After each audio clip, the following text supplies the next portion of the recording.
Hey, good morning, everybody. I am talking from my car this morning because I'm going on a little field trip.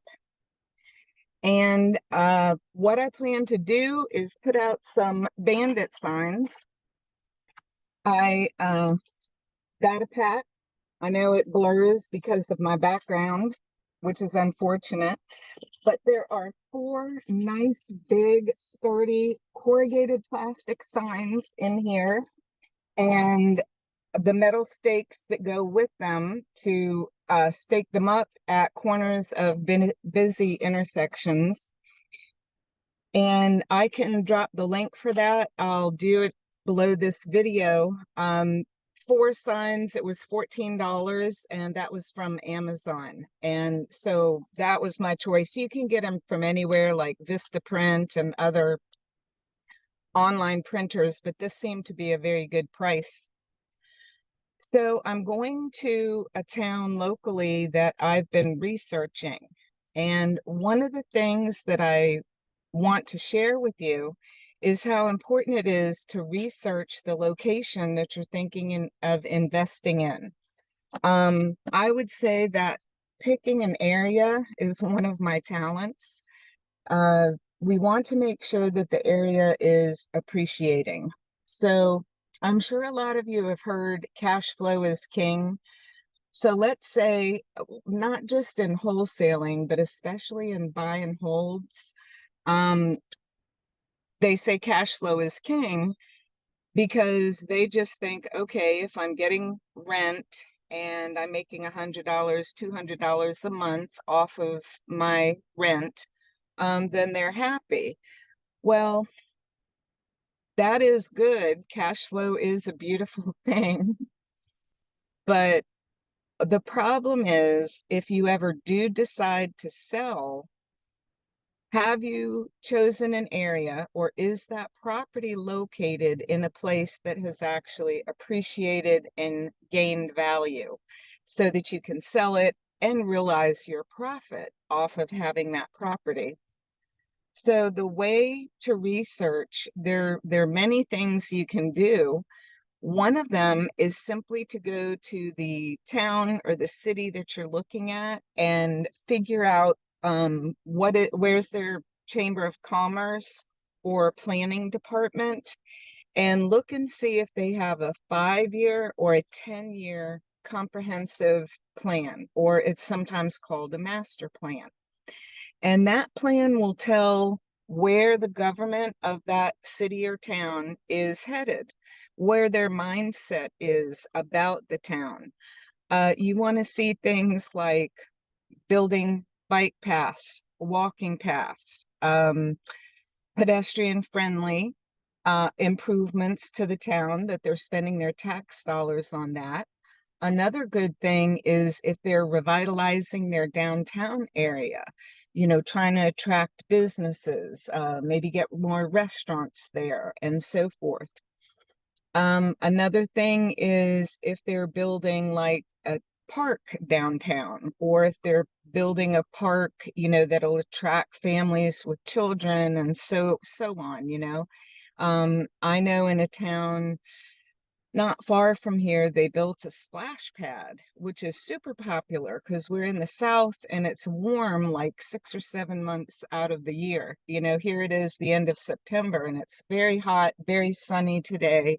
Um, Generally, we can do water activities through like October. Sometimes Halloween is even hot.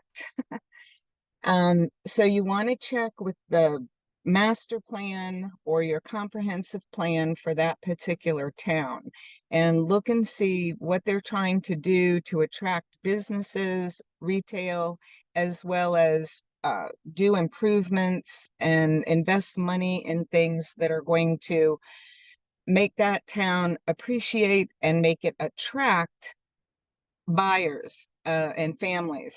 Another thing that I know is a lot of towns, it's becoming very popular to create what's called a social district. And this happened in Cornelius, a town where I used to live. What a social district is it demarcates an area where the town can block off the streets for certain events and actually reroute traffic around those streets so that there could be some sort of festival, an event, a celebration, and the streets are blocked off. Another thing about it is usually within that social district, alcohol is allowed. And there are plenty of people who do like to get their drink on in a safe manner. And, that helps the shop owners in that area. People are walking by and they're like, oh, I didn't realize there was an Italian ice shop here. I didn't realize there was this little gift shop over here. That's so cute. Let me go in. Whereas if there was traffic on that street, they may or may not even think to stop there. So a social district, that's what it's called. Another part of the research that I do about a town is to see if there's any industrial areas of the town. And even in Cornelius, if anyone on here is listening and is from Cornelius, it's a very wealthy town. There's a lake, it's kind of resort-like living, and property values are very high, properties prices are very high. And the thing about it is they do have an industrial area on the other side of town, close to the very outskirts. And there's manufacturing there, there are breweries there, and so forth.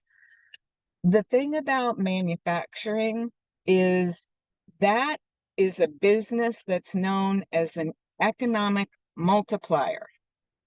What is an economic multiplier? An economic multiplier is a company whose products or their production leads to additional supporting businesses being needed. So take, for example, manufacturing. Let's say somebody's manufacturing auto parts or some part for a car. They will need raw materials, so that's a supporting business. They will also need packaging, so there's another supporting business. They will also need logistics and transportation, companies that will pick up and bring their stuff to the different destinations and locations where they're needed. So that is what it's meant by economic multiplier. And manufacturing and industrial sites, believe it or not, are economic multipliers. So if you hear that there's a town, there are a couple in South Carolina also that I'm looking at, that one of them is called the I-77 mega site. And it's in South Carolina. It's near a little town called Ridgeway. But this is supposed to be literally 1 million square feet of uh, buildings, that will be leasable by manufacturers and industrial companies. So when this site is being cleared now, it's already gotten approval. I don't think anything is yet built, or they don't have any leases in place. But the goal within the next year or two is to have this huge mega site where all this manufacturing is taking place. So knowing what we do now about a site that's an economic multiplier is that the little towns that already have infrastructure in place are probably going to see a growth in population from the workers who work at those manufacturing plants, but also all the supporting industries, the logistics and the packaging and the raw materials. They're going to pop up as well. And you know that whenever a place has a lot of employees, they generally are going to want to drink coffee. They're going to want to eat something. They may need to shop during the day on their lunch hours. So a lot of different little businesses will be revitalized, or they'll be popping up all along that corridor. And particularly in those little sleepy towns right now that may have a lot of blight. Okay, some of these towns are very sleepy.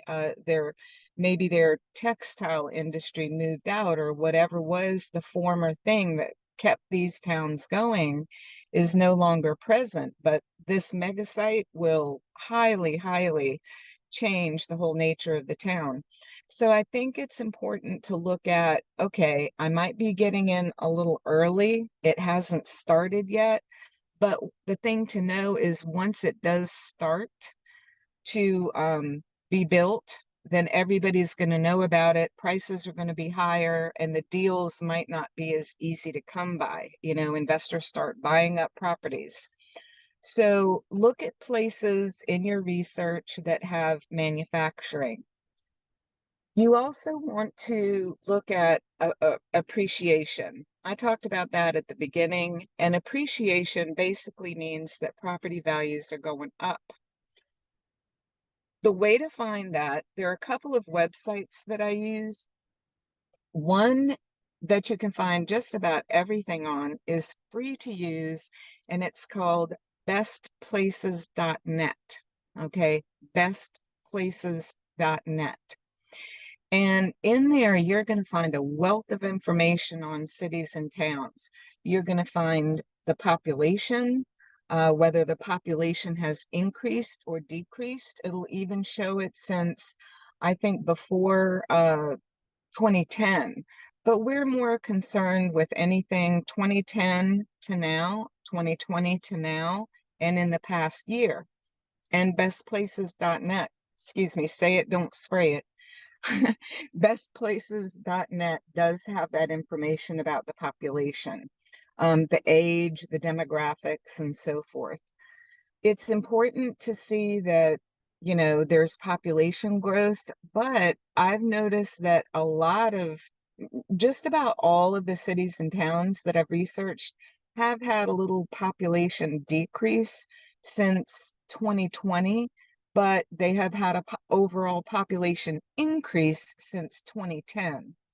And then in the past year, a lot of them have seen a tiny bit of population increase. So one of the coaches I talked to and one of the trainings that I'm involved in, he said he's seeing that as well. Across the board, there seems to be a population decrease.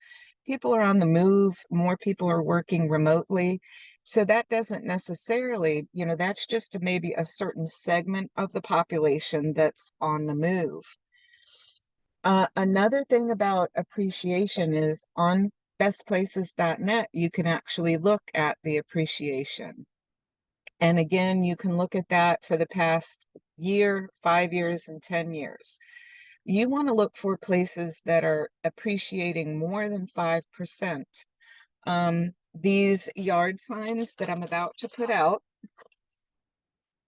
that I got, these are bandit signs, or they will be my bandit signs. I'm putting it in a location that I've researched, and they have had local manufacturers, two of them, come into the area in the past year, and there's one slated for 2025 as well.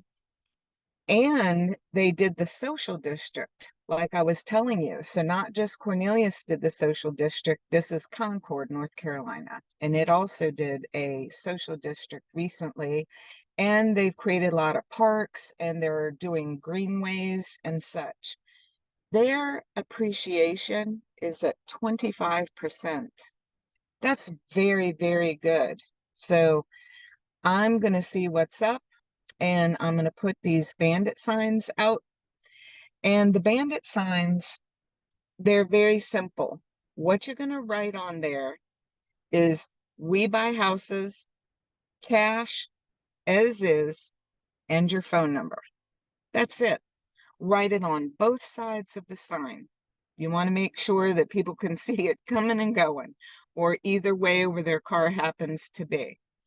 So again, simple on the sign: "We buy houses, cash, as is, and your phone number."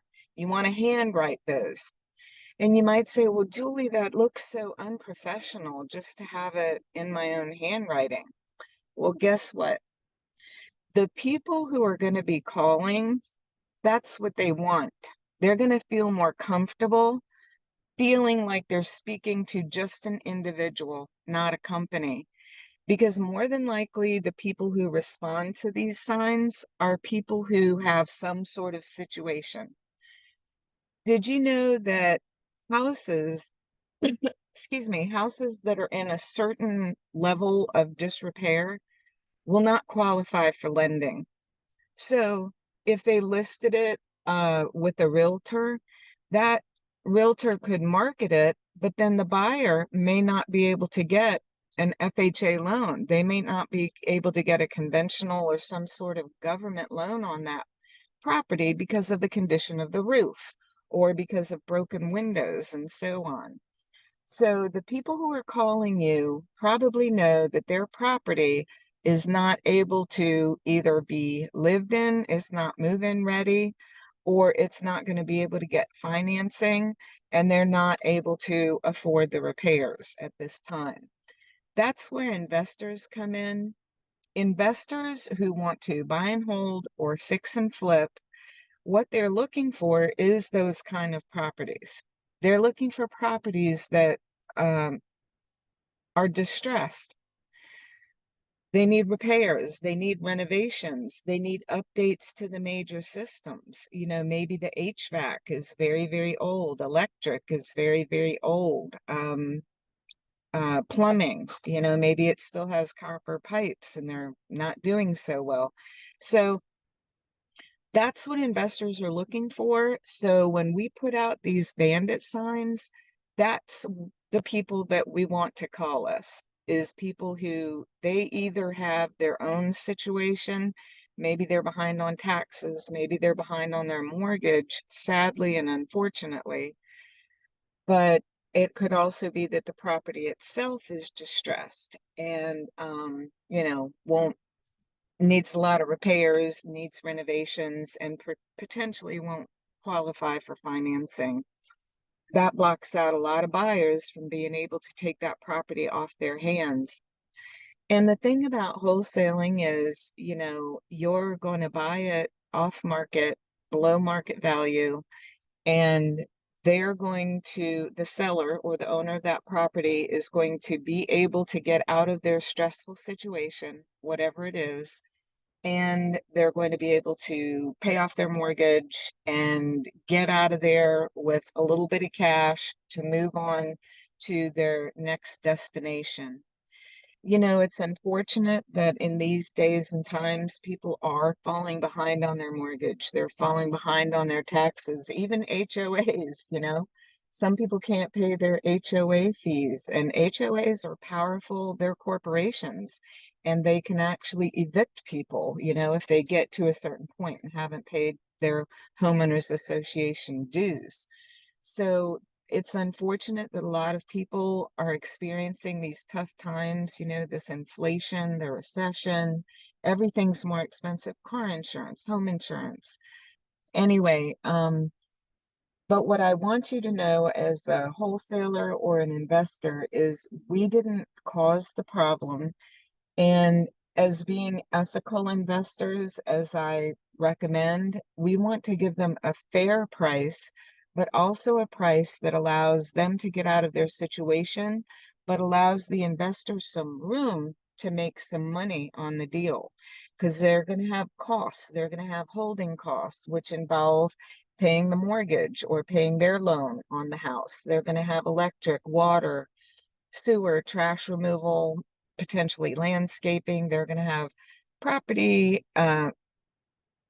taxes, insurance, and so on. So those are some of the soft costs that are involved in holding a property. And if they, you know, it takes them 3 to 6 months to renovate, then they've got to consider, okay, I've got to have the capital to be able to hold this property until I can get it renovated and have somebody move in and rent it or sell it.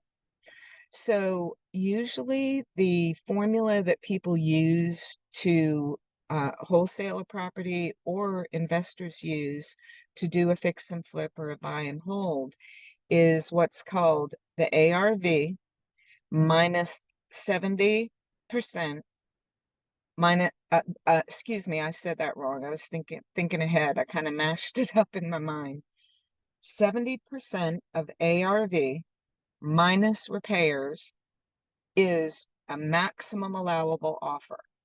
So if your ARV on a property is 100,000, 70% of ARV or 70% of 100,000 is $70,000 minus repairs. Let's say we think this property will need $20,000 in repairs, then our maximum allowable offer is $50,000 for that house.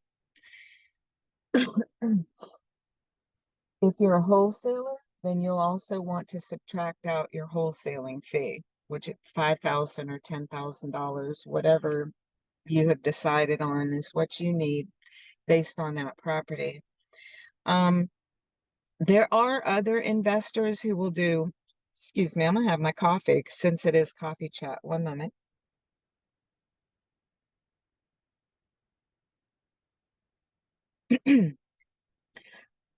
Excuse me, there are other investors who will do it at a 75%, which also is comfortable. So that would be a little bit more. 75, 75% of 100,000 is 75,000. So then minus out your 20,000 in repairs, that would give 55,000. And then if you're wholesaling it, you could take $5,000 on that deal and you're still at the $50,000 that you're going to offer the homeowner to get out of that. Now, a lot of homeowners, let's say they have a lot of equity in the property. Maybe they've owned it for a long time and they have very little left on their mortgage, or they might own the property outright. So, I've seen a lot of people, like a house I looked at yesterday that was in that little town I was telling you by the I-77 mega site.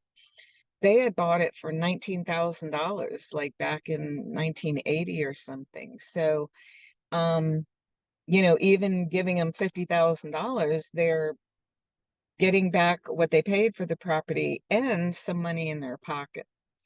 So those are some things I want you to know about bandit signs, what the owners are going through who call our number on the bandit sign, and also how calculating offers works. Now, you all know this is all in my course in school.com. My community is called Millionaire Investing Roadmaps. Investing is so important. The investor quadrant is where we want to be. We want to invest in appreciating and income producing assets. That's what's super important. So my community teaches wholesaling. It will also have fix and flip, buy and hold, the stock market, as well as Turo car sharing. So those are all ways to invest in income producing assets and become an investor. One thing I want to mention before I forget is if you're going to do bandit signs like I'm about to do, I'm going to write on there, we buy houses, cash, as is, and my phone number. Well, I'm not going to use my personal phone number. I use a Google Voice number. So I highly recommend that you download the Google Voice app, and you're going to be given a choice of different phone numbers. You choose the one you want. Maybe it has the area code that you're in and so forth, or maybe you just like the number because it's catchy. But you can choose which Google Voice number you want, and that's the phone number that I'm going to use. So any calls that come to you will come in on that number. Google Voice app will come up and show that you've got a phone call. Or when you're placing numbers, you're going to go into the Google Voice app and you're going to place the call from within the app, and it will call from that number that you've been assigned or chosen. There's another thing that I want to mention about bandit signs. Okay, I lost the thought, but it came back to me. About bandit signs, a lot of towns and municipalities frown on bandit signs, mainly because people don't come back to get them, or, some people staple things on their light posts and so on. And the towns don't like that, trashes things up. So, as a conscientious investor, I would like you to make sure that you know exactly where you put your signs and that you go back and get them after a period of time. My recommendation, it's Friday today. My recommendation is to put your signs out on Friday and then pick them back up on Sunday evening. Okay, that way you won't get a violation when the people are in town, excuse me, the government officials are driving around and they might see your sign, because there are some fines if they actually see your sign and it's against their ordinances in that town. So make sure that you're a conscientious sign placer. Place them on Friday. Make sure you get them either by Sunday evening or early Monday morning. Okay, pick those signs back up.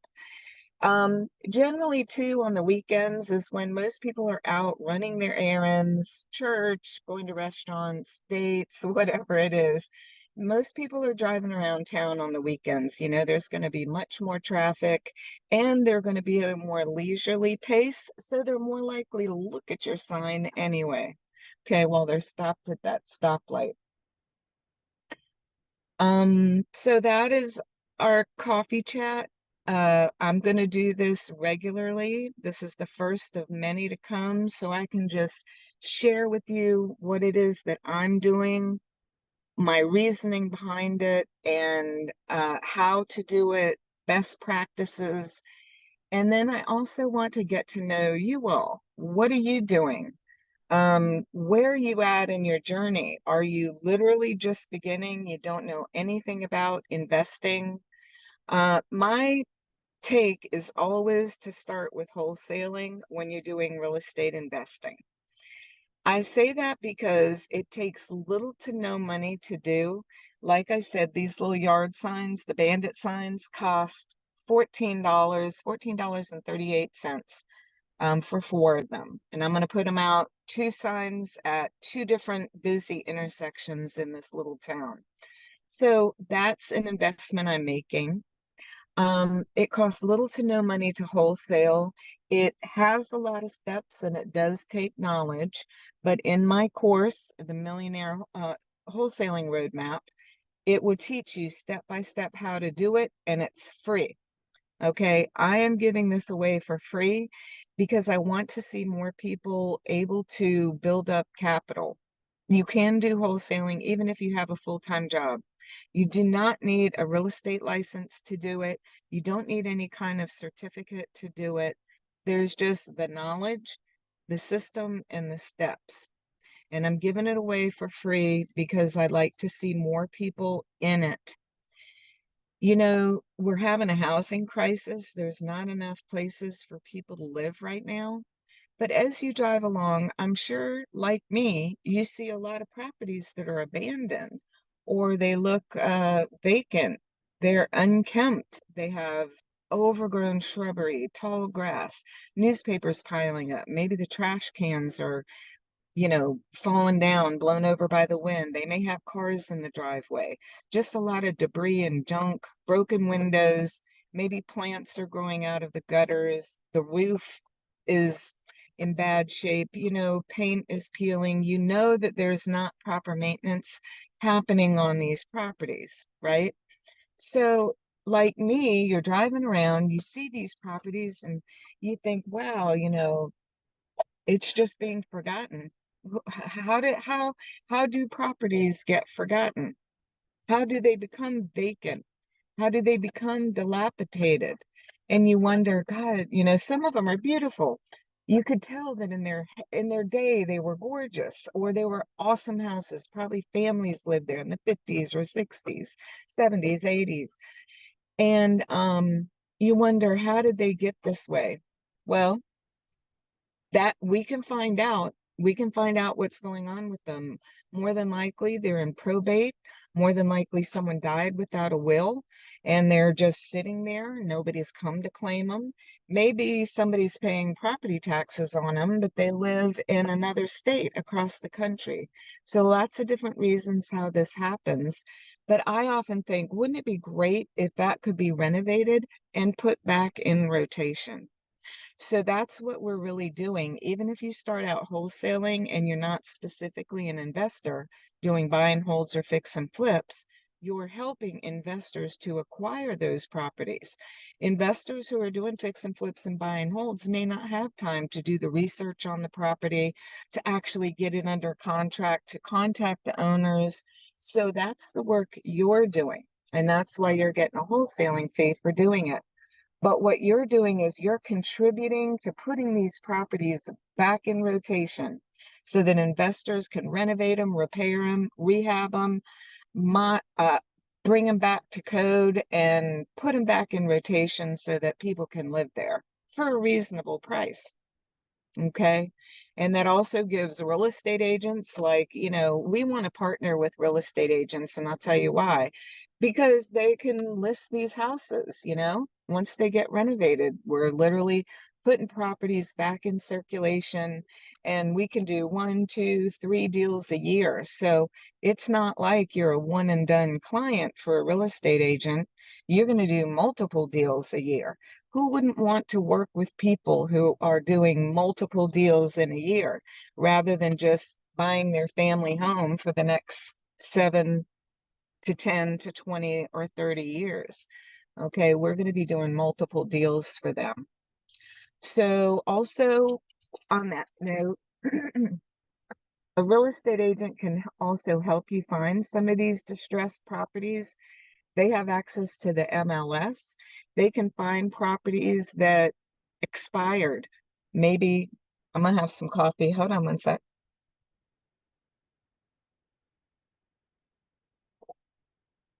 Maybe they or another real estate agent had a property listed that was under contract for 90 days, but the real estate agent couldn't sell it because it's not in moving condition. It's not in good shape. Needs renovations, needs repairs. And the buyers, oftentimes, they just want something that they can move into and live. They don't want to worry about the electric, the plumbing, HVAC, and so on. So real estate agents can help you find what's called expired listings. And that's another free way that you can get leads. But look in your network, look in your circle of family, friends, coworkers, Facebook associates, anything, and see if anyone's a real estate agent who might be able to help you find expired listings or properties that are about to expire. Okay. So if you have any questions, feel free to drop them in the chat. And also, you can DM me. I highly encourage, if you're not in my school community already, go ahead and join Millionaire Investing Roadmaps.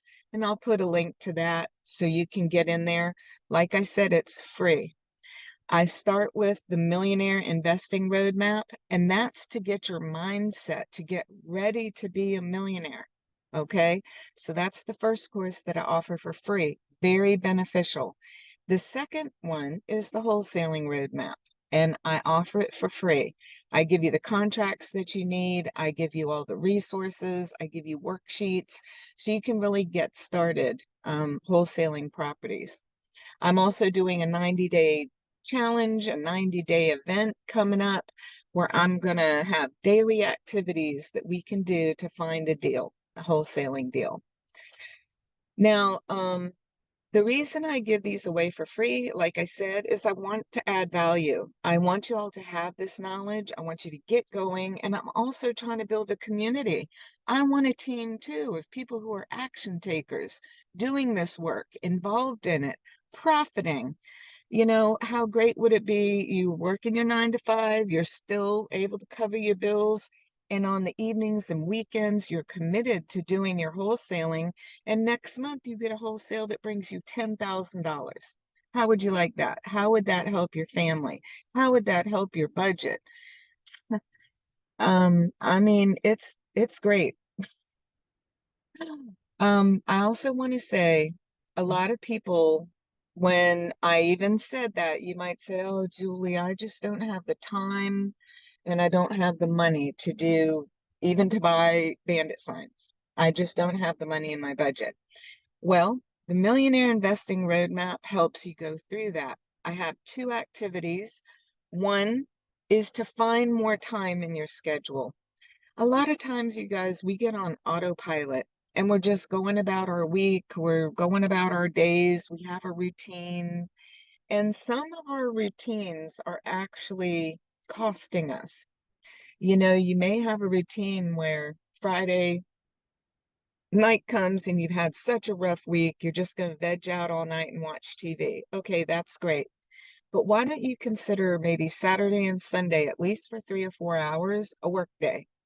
Consider them work days too. But on these days, you're working for yourself. You're working for your family. You're working to create a legacy. You're working to build wealth. You know, a lot of people maybe just are doing chores, which I know we have to do, but there's a lot of wasted time. And I give exercises in the Millionaire Investing Roadmap to help you find where you really, be accountable and recognize, I am wasting time. I'm literally commenting on Facebook posts. I'm getting involved in arguments on Instagram about current events or about celebrities, or, I'm helping people decorate their houses, or they found something at a thrift store and they don't know what it is. I know.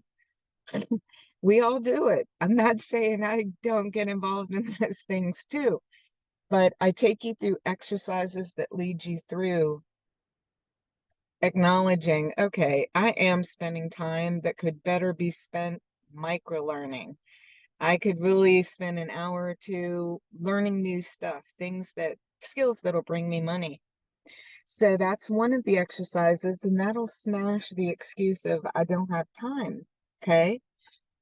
The second is people say, I don't have money, even to buy bandit signs or maybe to create your business cards, whatever you're going to need to do this business. I take you through an exercise where you're going to find some money. I guarantee you're going to find money and you're going to figure out where your money's been going. So, spoiler alert, and I don't exactly want to spoil it, but what I do want to say is that most of us, we just look at our banking app on our phone. We see what our balance is, and that's about it. Now, back when I was growing up, and back when I was a younger business person, we had checking accounts and we had to balance our statement every month because some of our checks hadn't come in and all of this. So we don't do that anymore. So what I encourage you to do is actually print 3 months of your bank statements. Print the last full 3 months. So if it's October, you're going to print July, August, and September. And once you print out these bank statements, I want you to go through them line by line. And I know it may make you sick to even think of it. Like there's literal dread in doing this. I get it. I dreaded it. Okay. I'm just being very transparent. Print out those bank statements, sit them on a desk, take a half an hour or an hour. And what you're going to do is get some different highlighters or an ink pen of some sort. You could get a red ink pen, and the red ink pens are for things, expenses that you see that can be cut out immediately. For example, one thing that when I did this, one expense that I had was Rocket Lawyer. Now, Rocket Lawyer, I had literally used them once to print some sort of a contract, and I didn't realize I had signed up for an automatic deduction. It was a subscription, and they were deducting from my account every month. Another one, in January, I had signed up for CBS Sports to watch the Super Bowl. Okay. And I thought I canceled it, like you had a free trial for a week or whatever. And I'm quite sure I canceled it, but apparently not because they had been charging me every month. You're gonna find lots of things like that. Il Maquillage for women, that is a makeup. They actually are a subscription, and a lot of people are surprised to find out that if they order a foundation from them, that they're signing up to get a monthly recurring order. So anyway, you're going to go through your statement and you're going to discover things like this. I discovered over $69 of extra money just from going through it. Okay, so you're going to go through your bank statement line by line. Anything that you say, oh my God, I didn't even know they were charging me, you're going to redline those, okay? Circle them, whatever it is. And then you're going to have a notebook that says, okay, this is their website, this is their phone number, this is how I can get started canceling that subscription. Where do I go? How do I do that? All right. So the other ones, maybe you have an orange Sharpie. The orange Sharpie should be for things that are not basic needs, okay? You don't need them in order to survive. They're not part of your priority must-haves. This could be eating out, could be shopping, um, clothes, um, coffee, whatever it is, things that aren't absolutely necessary. Go ahead and mark those orange. Not that you can't have those things. I mean, we all need to live. We all want to enjoy our life. We want to have the ability to have a few splurges now and then, right? So go through in orange marker, highlight those. And then I want you to look at what's similar, like if you start to see a lot of Starbucks pop up, or if you start to see Chick-fil-A every day, you're going to add up the totals of what that has cost you that month. Okay, add up the totals. This is information. It's not judgment. I certainly am not judging you. I'm not even going to see what you're doing, right? But different kind of things. Maybe we subscribe to like games. I know some of them can have fees, like monthly app fees that you're paying for is something. So write up your totals per month for each category. You might say, well, I know people say cut out the $3 a day Starbucks, but I don't want to. Well, that's $15 a week. That's 30, 60 a month. Okay, so that's one charge. Then you find out you are eating out for lunch every day, and that's $10. So that's $50, $200 a month. So it's about saying, well, now I'm up to $310 of unnecessary expenses. And what I want to do is say, okay, on Mondays, because I'm depressed, it's Monday, I can eat out and I can have my Starbucks. And on Friday, because I'm celebrating that the week's over, I can have Starbucks and I can eat lunch out. So it's just about making some modifications and finding the money that you can actually invest a little bit. Okay, so you're going to print 3 months of statements. I take you through this in my Millionaire Investing Roadmap.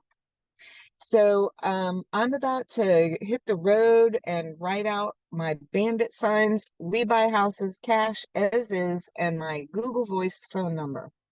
So I hope this has been very helpful for you guys. Like I said, drop comments if you have any questions, feedback, anything that you want me to cover in more depth. I'd be happy to. I'm here to help. I'm just one person, so I'm trying to make sure that I'm properly servicing the many of you who are already in the group and those of you who are going to join.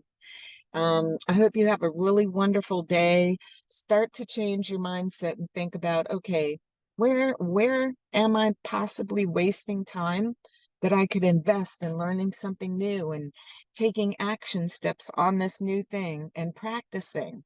And the second thing is, where am I possibly wasting money that I could make some little cuts in really, instead of eating out all the time, I'm bringing a sandwich to lunch, making a salad, something that pleases me but doesn't cost quite as much. So I highly recommend you join my community. It's free. There are 2 free courses there for you.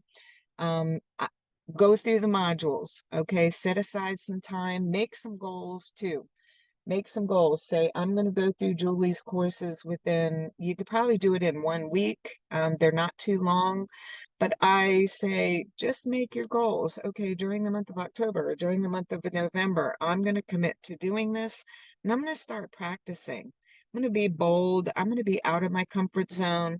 I'm going to feel a little fear, but I'm going to do it anyway. Okay, smash your goals. I love you guys. I'm root for you guys strongly. So with that, have a wonderful day, a wonderful weekend, and I'll talk to you next time.